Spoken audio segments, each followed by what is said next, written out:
Good afternoon. Got three Wiltons here, actually two branded Wiltons.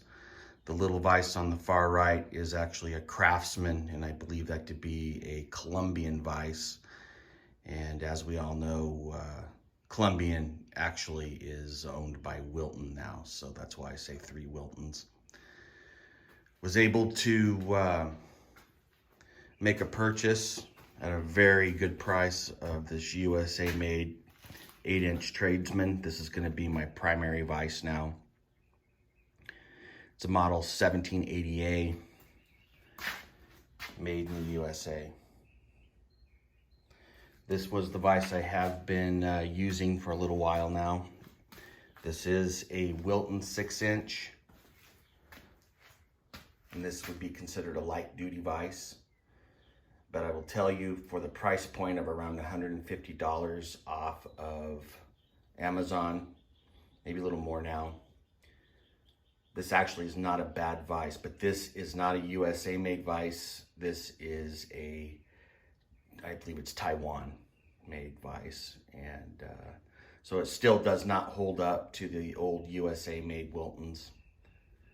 And just want to tell you, just because the name Wilton is on a vise nowadays does not necessarily make it a high quality vise. So keep that in mind if you're trying to figure out which vise you want. Just because it's a Wilton does not make it necessarily high quality unless you get into the USA made vises. And you should probably be pretty happy with all the USA made Wiltons. This, as you can see, which we're not going to talk a whole lot about, is a old, when I say old, I've had it for about 12, 13 years. Craftsman 4-inch, and I believe this to be a Colombian, which would be indirectly a Wilton. Wanted to focus really on this 1780A. All the Tradesmans now, unfortunately, if you were to buy a new Tradesman, none of the new Tradesmans are made in the USA. So this is way more vise than I ever will need. But I was able to get it at a good price, and just being nostalgic and loving America, I thought I better take it. So I did, and I don't regret it. I'm gonna get it mounted up. None of these two vises are not mounted securely to the table, so I'm gonna go through a couple of things with them, but keep in mind they are not mounted, and as you know, if a vise is not properly mounted, you will not get the results that you want. Let me just show you real quick what slop is, if you don't know. See that? See how this moves? That's slop. This one has very little slop, but there is some slop there. This Wilton is like a Sherman tank. It doesn't move at all. It doesn't matter how hard I shake it, there is no movement. So if that's important to you, if you're doing precision machining, doing precision things, and you don't want any slop, keep that in mind when you're choosing your vise.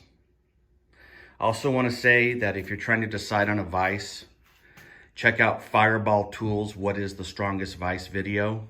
That is the most comprehensive and best video I've ever seen on a vise, shock load, on multiple different vise that you can buy in the market today, and I'll see if I can put that into the description. But Fireball Tool, I don't know him, he doesn't know me. It's just a vise video that I found, and I found it to be excellent, so I highly recommend it. Let's take a look at a few things about these vise. This 1780A has reversible teeth. You can remove this with a Torx bit. I think the size there is a T25, if I'm not mistaken. Just take that there and you can reverse the teeth.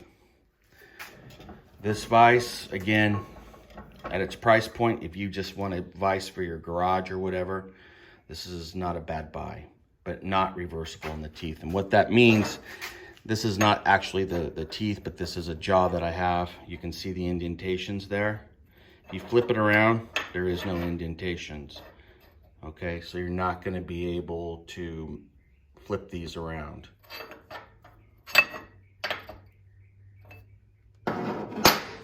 So if you need reversible jaws, you don't want the serrations, this is not the vise to get. You need to get a vise that has reversible jaws, okay?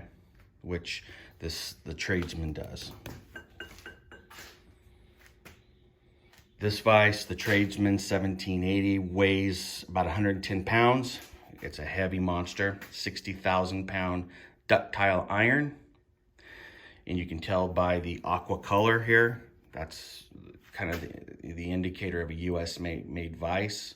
As you can tell by the color, this gray is a 30,000, but even the 60,000 ductile Wiltons now made out of Taiwan will still have this kind of grayish or even a lighter gray color, but they still don't compare, in my opinion, to the USA made vises. So if you're looking for an old vise, or you're looking for a vise for your shop, if you can get off Craigslist or whatever, garage sale, estate sale, an older USA made Wilton that's in good shape or that you can bring back to life, that's really the way to go if you ask me. Or if you want actually a steel vise, those aren't bad either. In fact, if I do ever get another vise, it'll probably be a Hoyer or something like that. But I thought I would just take my chances here and get this Wilton, and I'm really glad I did. I'm gonna get that mounted up. Heavy sucker.